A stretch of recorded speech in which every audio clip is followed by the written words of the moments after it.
It's the restricted area. I'm Zach Harper. That's Wosny Lambre. It's the NBA show for The Athletic's YouTube channel. Make sure you get a subscription to The Athletic, theathletic.com/restricted area. It's $3.99 a month. What are you waiting for? You know by now. Get it. They say that 3 is better than 2 when it comes to shooting, Woz. But what about when building a team? 3 is better than 2.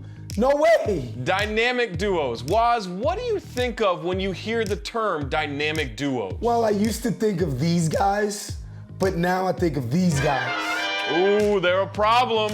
In the summer of 2019, when Kawhi Leonard and Paul George teamed up in LA, the pundits went crazy over a new look NBA dynamic duo era of basketball with teams that had 2 stars instead of super teams like the Warriors and Heat that dominated the decade. People were celebrating how the NBA landscape has drastically changed and there would be parity across the league. Yeah. Not so much. This idea never made sense to me. I was like, who's worried about being too dominant? New York is the mecca of basketball. Okay, there are some exceptions. Well, maybe Adam Silver might be worried about it, which is why we have a hard cap. And even if you can finagle a big 3, it doesn't mean long-term success. In fact, having a super team doesn't mean long-term success. Right, Zach. Remember when the Miami Heat were supposed to win not 1, not 2, not 3, not 4, not 5, not 6. Right, and Kevin Durant joining the Warriors, right? They were supposed to win, what, like 5 titles at least? And they would have probably had 4 had it not been for that groin shot by Draymond. That was nuts. There is, though, a newly formed super team, and that's the Brooklyn Nets. A new big 3 of Kevin Durant, Kyrie Irving, and James Harden. This team is absolutely going to be an offensive juggernaut. Pure buckets, bro. Aside from them, the NBA is a league full of duos. Some dynamic, some dramatic, some just flat out ridiculous. So we want to scientifically rank the top 16 duos in the NBA, and we're using our new fancy metric, DUO, and that stands for Dynamic Utility Object. We designed a brand new formula which involves points, screen assist, t-shirt sales in Idaho, signature shoes, IG followers minus the bots, DNA, TikTok engagement, grit, Tillman Furtada's net worth that day, whether or not the McRib is coming back, and much, much more. Also, several proprietary measurements, which I like to refer to as our secret sauce. So don't go try to steal this, it's patented. Ain't that right, Zach? I got the paper! Woz, we're in the lab now, and let's go rapid fire on our first set of duos, starting with the Knicks. Their duo of Julius Randle and RJ Barrett, clocking in at a duo score of 64. Hold on, Zach, don't you remember that we took minutes per game out of the equation? Oh, now it's 11.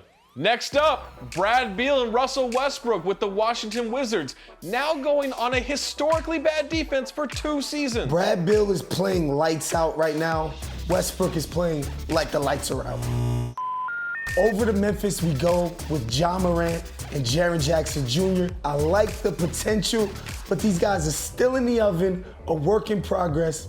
Give them a score of 67. Yeah, their bakeability is through the roof, but like you said, they're still in the oven. All right, Woz, let's go to New Orleans with the Pelicans, their duo of the great Zion Williamson and Brandon Ingram. Look, we had to tweak the formula a little bit to get these guys in, but we heard that if you include Zion Williamson and things, it gets clipped. Yeah, the weight balance factor is actually perfect here, Zach. Zion's a little too fat, Ingram's a little too skinny, but together they make a perfect match. The algorithm approves. Number 12, Devin Booker and Chris Paul. Woz, out in Phoenix, they got these young sons rolling. It's a duo score of 70. Old man Chris Paul actually kind of reminds me of Gandalf from Lord of the Rings when he said this, Zach. All we have to decide is what to do with the time that is given to us. Don't a lot of old people retire to Phoenix? Boy! Next up, we have Rudy Gobert and Donovan Mitchell out in Utah with a duo score of 72. Wait, hold on. 72? I thought we put screen assists as a stat in the formula. Yeah, but Woz, it's a negative stat in the formula because it's a stupid made-up stat that no one cares about outside of Salt Lake City. Okay, fair, Zach, but you sound really smart when you say screen assist. Screen assist. No, it's even dumber. Let's head to Dallas. Number 10, Luca Doncic and Tapsterzingers, who just returned from an injury. They've got a duo score of 75. And Waz, I'm actually curious how much Luca Doncic factored into this whole equation, because they can't even guarantee that KP's gonna be on the floor, and they got a 75? Oh, give me a second here, Zach. I actually plugged the numbers in for Josh Richardson instead of Kristaps Porzingis, and the formula is liking this pair. DDR drops 1 point.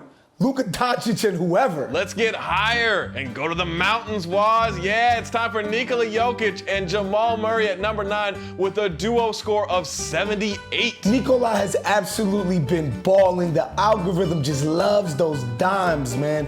No joke. Itch. Next up, Giannis and Chris Middleton. Another one our formula had a little bit of trouble with, Waz. The formula kept processing Giannis as 1.4 parts per player and Chris Middleton as 0.6 parts per player. Yeah, it was hard to fit those long arms into the machine, but also we had to factor in Mike Budenholzer's plus minus. They're +1 Mike Budenholzer, which is a minus in the playoffs. At number 7, we have Jimmy Buckets and Bam Adebayo coming in at 81. Pat Riley slowly putting the pieces together in Miami, but will this duo bring them another title appearance? What do you say, Mr. Heat Culture? Well, hold on, Waz. Let me type this in. Oh my God, if we added Heat Culture to our formula, Waz, this can't be right. Oh my God, Waz, the machine's gonna blow. Me too. Number 6 in Portland, Waz, CJ McCollum and Damian Lillard. Even with the McCollum foot injury, our formula loves these two. Remember when the internet was trying to trade one of these guys like every single week? Which is why, Zach, we had to tweak the formula and remove the there's only one basketball variable. We also added the he's a walking bucket variable in there. They love it. We're down to the top 5 and we're headed to the Bay, Waz. Draymond and Steph Curry coming in with a duo score of 86. Top 5, these cats might not even make the playoffs. Yeah, but Waz, remember, our formula is heavily weighted by, holy shit, these guys really have to play with Andrew Wiggins and Kelly Oubre every possession. Yes. Strike the numbers. Number 4, Jason Tatum and Jaylen Brown in Boston, duo score of 88. Waz, check this out. If you replace either of these guys with Peyton Pritchard, the formula goes through the roof, clearly. This thing was put together at MIT. What are we doing right now? Wait, Waz, hold on. I want to check something out. If you replace both these guys with Peyton Pritchard, oh my God, Waz, the formula is too much.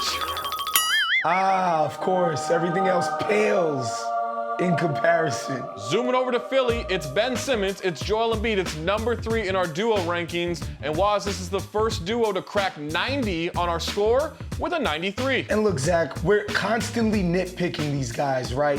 With Embiid, we're talking about his conditioning. With Simmons, we talk about his lack of shooting.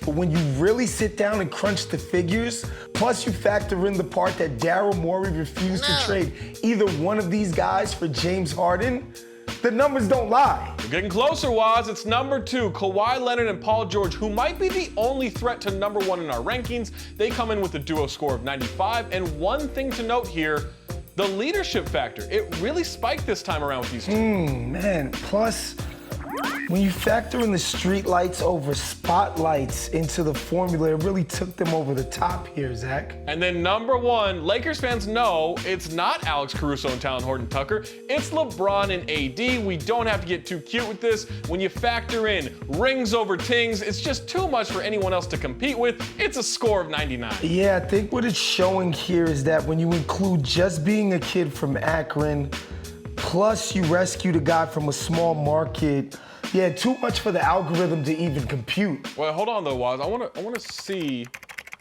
Okay, I'm adding strive for greatness into the formula, and that's interesting. Oh no. Oh no, Waz! Oh my God! It's gonna blow! Oh! Oh, I can't wait to present this at the MIT Sloan Conference. That'll do it, everybody. Thanks for watching The Restricted Area. Make sure you subscribe to The Athletic's YouTube channel for more videos, and check out The Athletic NBA Show podcast, free wherever you find podcasts, and ad-free when you subscribe to The Athletic.